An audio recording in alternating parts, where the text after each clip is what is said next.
Amza keenya kutaa maqaa ergisan. ergemo Adam Nasruddin Ibrahim. malee maqaa Laa kanaan maqaa seenee isin barbaadu barbaadina okkee. istaamentii irra Kan ni jira barbaada bara. maqaa Adamiin kuma jidee bishaan bakka lama na barbaade. Ni jira moo hin jiru? Jira kaanti sara katata galee bar. Qoy dura.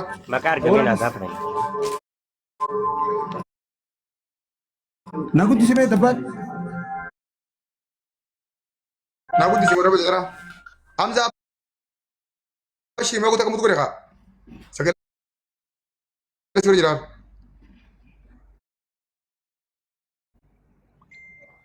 Okkee firiidhaan baasi.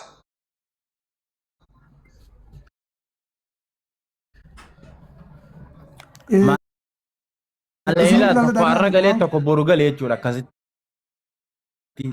Okkee firiidhaan listii ta'e naa baasi amma maqaa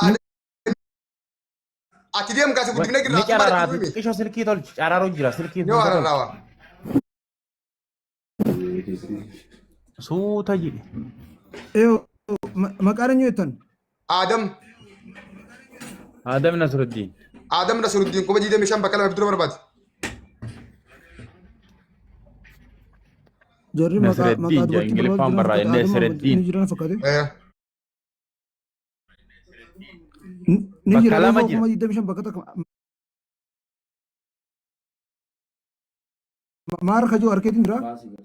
Guyyaa duraatiif guyyaa boodaa bakka lama jira. Guyyaa torbaallee 25 guyyaa 8 25.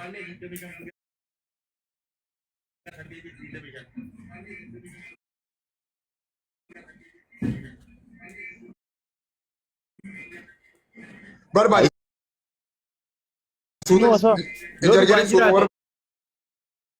Isinuu osoo waraqaa ilaalini batatti jirtan jechuudha. Lakki isaan Kan biraati miti maallanii seennee osoo hin ta'in.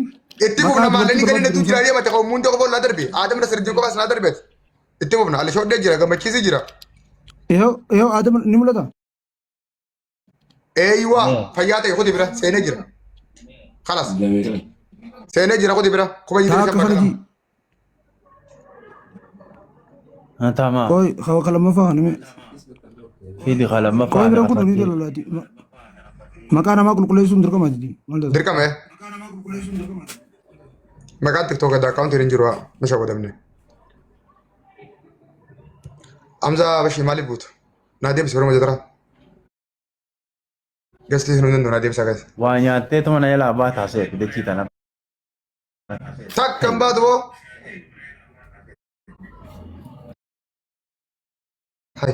Qaccee buraatti dhagaa kan